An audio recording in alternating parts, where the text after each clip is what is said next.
Good boy, Tucker. Welcome, everybody. Welcome. Hey. Welcome. Work smarter where you want. Consistency is key. And remember, if it's not in Redtail, it never happened. This is learning at its most fun. All right, good morning, good afternoon. Welcome to another Thursday webinar. My name is Jonathan Maddock. I'm a trainer here at Redtail Technology. This week, we're going to be covering a Redtail Essentials relationships. This is a big way for us to, kind of take and get the most out of our relationship tool, right? It's that R in CRM. So today we're going to be talking about really three parts or three areas of relationships. First is going to be the family. We're going to cover the family section, kind of building out that family tree. And then we're going to be taking a look at memberships. So that's really every other relationship that we want to go ahead and track. And then finally, there's also professional contacts. And we'll go ahead and talk through the differences between professional contacts and memberships. So to go ahead and just jump right into it, I'm going to get back into the CRM here. And I'm already in a contact record. So the first and foremost is we're going to be taking a look at the family, right? Kind of building out the spouses and any children that they may have. Now, for the CRM specifically, or for Redtail specifically, we go ahead and give a definition for the family. Okay, and it's going to be the tax definition of family. Okay, so when you're taking a look at creating a family and things like that, you want to make sure that you are keeping in within that definition. So a lot of times I'll be talking to users and they're like, well, what about this person or that person? And I usually will say, well, if, are they a dependent? Well, no. Well, are they a spouse? No. Well, then there should not be in the family section, and they should be over in that memberships, which we're going to talk about in just a second. So for any of those who have not already started setting up families, definitely going to want to take advantage of it, because the big value is being able to see a holistic view of the accounts by household. And also the second value is you can see family notes. So as long as they're attached to the family, you can see all the notes for that whole family. Same thing with kind of an overview of all of the accounts being held in a household. So first, to create a family, you're going to see that they have there's this blue hyperlink up here at the top after a family has not been created. What I would recommend here is go to the primary contact that you deal with within that household. Just because both the husband and the wife have accounts doesn't mean that one is over the other. You decide, right? Whoever the head of household is.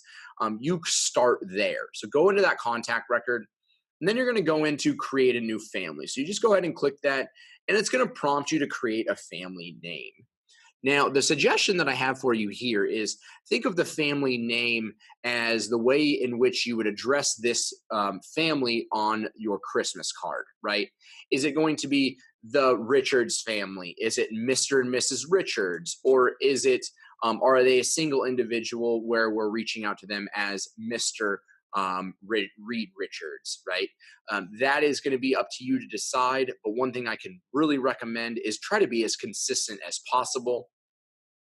I like the convention the naming convention that I just mentioned, because it very quickly allows me to tell, all right, if it's a family and they have kids, I'm going to put it as the Richards family.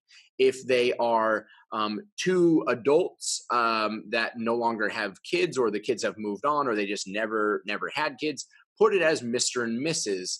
So that way we understand, all right, no kids versus has kids. And then finally, even if they don't have a family, they are not married, and they're a single individual, definitely make sure to put them in to create a family for them. And the reason why I would recommend this is that as you get into your processes of running mail merges or creating labels for those cards and things like that, what you can end up doing is you can keep that same process throughout, and you can pull all of the family names. So that way, if you have single individuals who have family names, they're going to be pulled into that list. If you don't do that, what you end up doing is you're kind of running two different processes. I'm pulling everybody who has a family and everybody who doesn't have a family, right? And people can get, kind of fall through the cracks, or things can get missed. So what I recommend is just make sure there's a family name across all contacts. And then that way, when you're doing those mail merges or you're building out those processes, everything's kind of staying, consistent. So we'll go ahead and put we'll put the Richards family here. We're going to create our family name. And so once you do that, it's going to just kind of build out the family tree, and we'll go ahead and click into it.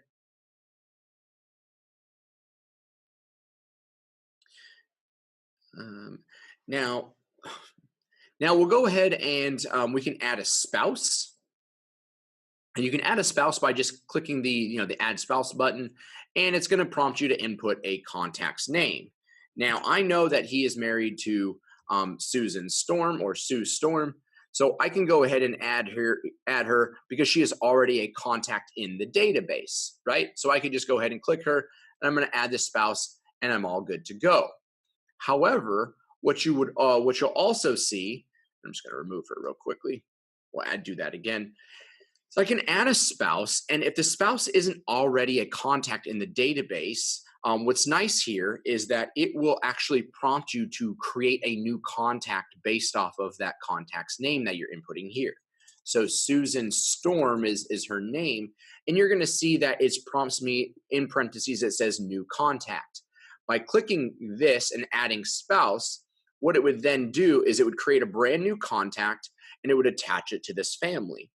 Not only is it going to do that, it's also going to pull the home phone number and home address from the primary contact that we're selecting, right? Because if they're part of the family and they're a spouse, they're most likely living under the same roof, and they also have the same home phone number. So again, we can just hit add spouse. We'll search for Susan. We're going to wait for it to load. We'll go ahead and select her because she's already an added contact. And now you'll see that we've added that spouse, and we're starting to develop that family tree. And then the last one is going to be the dependents, right? So all that same functionality that I just mentioned also applies here as well. So we'll go ahead and type in Franklin because that is his son. We'll wait for Franklin to come up. Go ahead and add that, and then we can select the membership or the relationship, kind of label, right? So child, grandchild, or other. So we do have other there, so that allows, so if there's any sort of, hardship within the family, and now somebody is, taking over some sort of dependence, or maybe an adopted child, something like that, you can go ahead and have that option of other. We'll go ahead and select child, we'll add the family, and now we have a nice little family. Now, if you want to make any adjustments along the way, you do have this option up here in the top right. It's going to be this little cog, and it's going to have some drop downs. It allows you to do a couple of things. One, you can delete the family, so you can remove it if you no longer want the family, or if you want to restart, you have the ability to do so. Or if you want to change the head of household, right? So maybe maybe you weren't familiar with what I was just mentioning about maybe trying to use the primary contact as the head of household. But if you decide, hey, you know what, I actually want to change the head of household, I actually want it to be Susan rather than Reed, we can go ahead and do that. So we're going to go ahead and select change head, and it's going to reset that family head. All we're going to go ahead and do is select Susan. We'll reset the family head, and you're going to see that Susan now moves over to the head of household, and she has that label, head of household. So actually, kind of good example is that even as you're working with, and everybody has their own process and ideology about how we should go about this, but for people who pass away, right? So Reed is marked as deceased here, right? This would be valuable for you to change the head of household because, hey, we want to leave them in the family for a little bit longer because he just recently passed away. So what we can do is we can leave them, mark them as deceased, and we can leave them in the family. And all we need to do is change the head of household so that then Susan is now the head of household and Reed is just going to be a spouse. So once that is done, the other option that we have available to us is to edit the family name. So for any reason you listen to today and you decide that, hey, you know what, I think I do want to adjust my naming convention or how I label family names, you can just hit the edit button and you have the ability to adjust the family name. Some other options that you have here is by clicking into the kind of like that, almost looks like a family tree icon. You can go ahead and click that on the contact itself, and you can remove this specific person from the family, right? So if maybe you have a larger, you have a bunch of kids, and one of them decides to, move out of the basement and are now moving on. They're creating their own family. What you can then do is you can hit the little icon here, and you can remove them from the family, so that way they're no longer part of the family. And then you'd put them into something more like a membership, right? But again, we'll go ahead and just add Franklin back and go ahead and select it as child, and we'll add that family. So again, this is going to be the family tree. You do have some options here. You can go ahead and make some adjustments with this cog here, and then also with the icon, that family tree icon. And then the last one is going to be the index or the Rolodex card. So this is going to have the contact information that is associated with Susan or for Reed. We can just go ahead and click that, and you see that it brings up the contact card that is on file. So, and this goes for really anywhere you see this in the database. You're going to see these in the activities portion. So if you just want to quickly see what their contact card is, just go ahead and click that, and it'll pull up their contact information. Alrighty. So you'll also see that when we had created that family, it just had the family name. But you'll see that once we add a spouse and we go back to Reed Richards, it will actually put and say up at the top, married to Susan Storm. So that's going to add that information. Once you've completed that family structure, you're going to be good to go there. So again, family by definition for us is going to be the tax definition of family. All right. That's going to be spouses and dependent children only. Again, we had mentioned the value of this. The first one is going to be being able to see the family notes. So if I want to see all of the notes for this whole family, so that would be any notes that was on Susan's record, any notes that's on Franklin's record, or really any notes that's on Reed's record, we can go ahead and select show family notes. We can apply this, and this is going to pull in all the notes for all of those contacts into one location. So you're going to see, if you're copying to another contact while you're creating a note, you're going to see duplicates. But again, if you're not doing that and that's not built into your process, then you would only see one. And that's going to be the family notes. And then the next valuable port, the big value of creating a family is going to be the accounts section. So once you're in accounts, and again, we're going to have more information on this later on, but I do just want to show this one option here is in the options section of the accounts page, you're going to see where it says show family accounts. So let's see here. Does Susan have any accounts?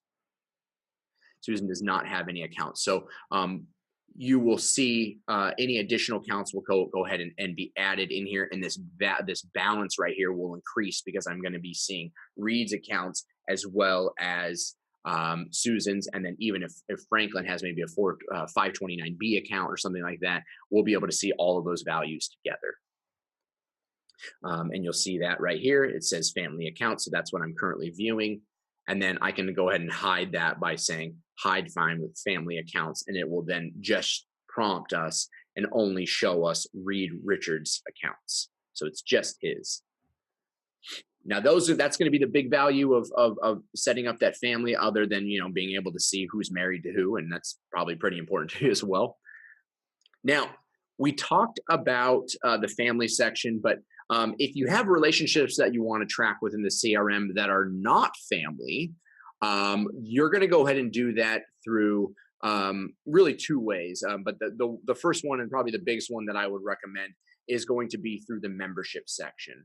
So we're going to head over to the contact record. We're in Reed Richards. On the left-hand side, we can scroll down and hit more, and we're going to go into memberships. So let's go ahead and click into that.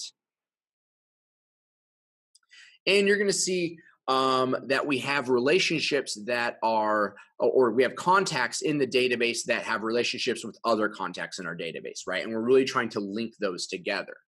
So what you're going to see here is, first and foremost, you're going to see the business or the company. Okay. Now this is going to be allow us to see who the employer is for this contact, right? And this is going to be a system default. You aren't able to remove this as long as you have information in the employer and the job title field, okay? So if you have an employer here, this will be a business record. It will automatically create the business record, and it's going to link the two contacts together. So you're going to have the business record, which is fantastic for, and then you have the employee or an individual that is linked to those, and that is going to be through that membership section. So Reed Richards is the employee. Fantastic Four is the employer. Okay. And again, that's going to be a default. You aren't able to remove that from the membership section as long as you have that information, inputted into the CRM. If you don't want it, just remove it. Remove the business that they work at or the employer, and then it will actually remove it from this list. However, you're also going to go ahead and see, again, we're just trying to map, hey, this person over here, I have a relationship with them. I have a relationship with them over this other person over here. Now let's go ahead and connect the two so that way I can kind of build those bridges and kind of make sure I know who knows who, right? This is also really great for referrals, right? Who is referring who? We can go ahead and select that. We can go ahead and add that in here. But again, other family members that are no longer part of the, that tax definition of family, we can go ahead and input that. You're going to see that there's a number of different membership options here. So if I want to add a contact, and let's add Batman or Bruce Wayne. So you'll see that when I search Bruce, it's going to search the contacts that are already existent in my database. I can go ahead and select Bruce Wayne, and it's going to prompt me to select the relationship type, right? Or what we call the membership option. So we're going to go ahead and say the linked contact is what? Well, let's go ahead and say he is I don't know, what is Batman to Mr. Fantastic? I'm going to go ahead and say he's a friend, right? So we'll go ahead and find friend. And then Reed Richards, he is the contact because we know that we're in his record. What is his label? So we're going to label him a friend as well. So we can go ahead and select that. We'll add that membership. And it's essentially telling us, hey, we've linked both of these contacts, and this is the way in which they have that relationship built, right? You're also going to see that, there's just a number of different records or options available to you. If there's something in there by default that you don't want, that you don't see, and you want to add additional options, you do have the ability to head up to your name, go into manage your account. And from here, if you go into manage database lists and you head into membership options, which we'll go ahead and do so. So if I go into manage database lists, because I have admin privileges, I can go ahead and click into my manage database lists. And under the contact section, I'm going to see membership codes. I can go ahead and click that. And this is going to provide me with all of the membership codes that I can link the two contacts and provide that label for both of them.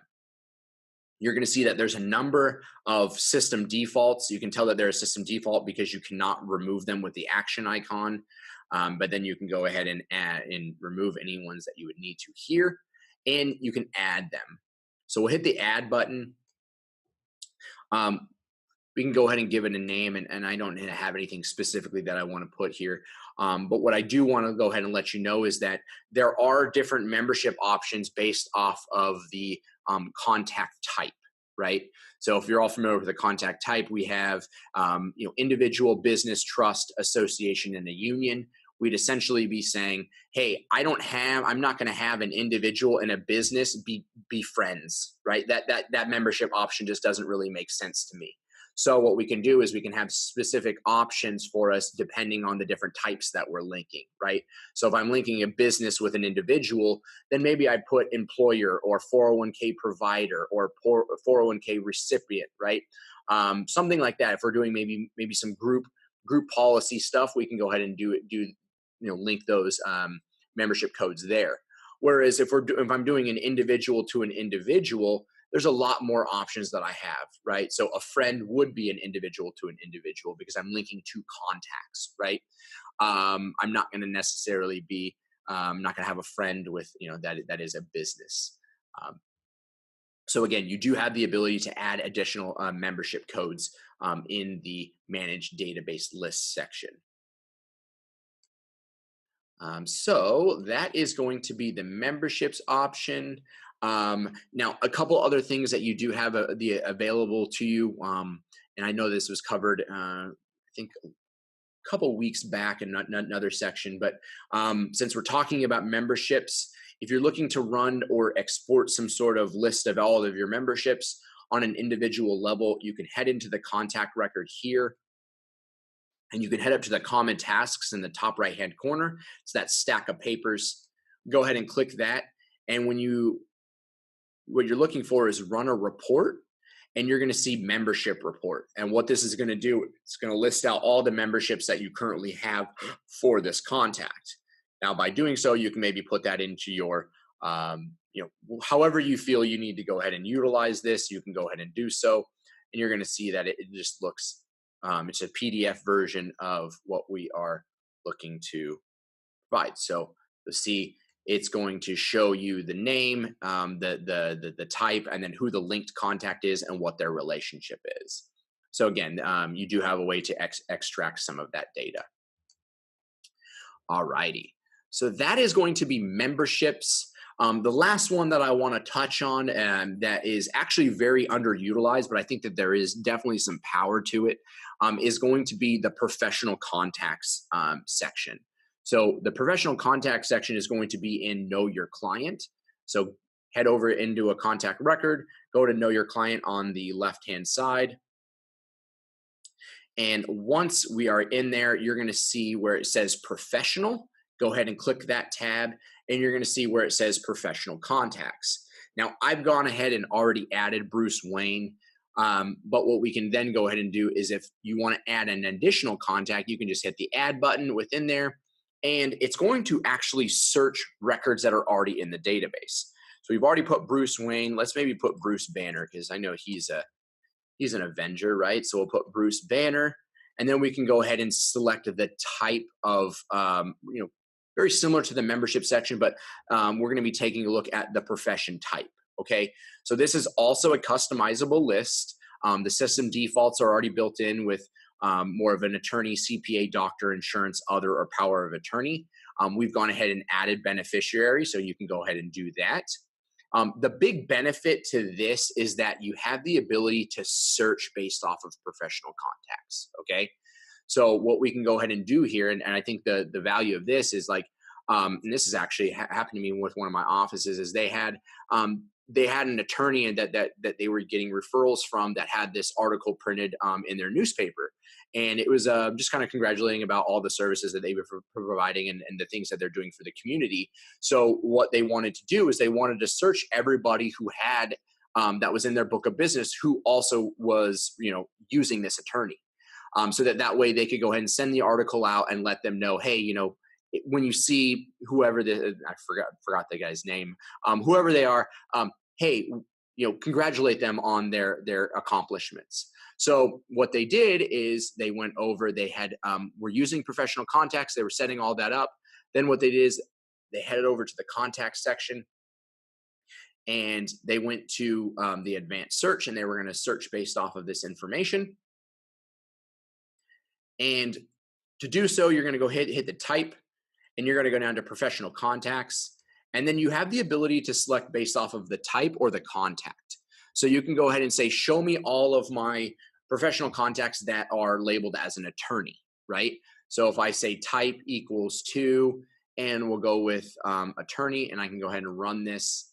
you're going to see that I have a number of different attorneys in here, right? So the professional contact is equal to attorney. Whereas if I'm not looking for the type, I'm more looking for, hey, show me everybody who has this, that specific, contact link to them. We can go ahead and run it. And you're going to see that these are the 15 contacts that have Bruce Wayne linked as a professional contact as well. So again, you just have the power to go ahead and search based off of this information like you wouldn't necessarily have in memberships, but it is going to be completely up to you on how you want to, kind of build out what that looks like. Are you going to be using professional contacts for just what those are, those CPAs, those, doctors, those, attorneys, things like that, so that you can search based off of it, or you're going to put that into memberships. I don't think that, doing both is bad. But again, it's completely up to you on how you take this technology and you build a process around it. Thanks so much for joining us today for this particular session. If you have any questions, please don't hesitate to give us a call at 800-206-5030, option 3 for support, or just shoot us an email over to support@redtailtechnology.com. Thanks a lot and have a great day.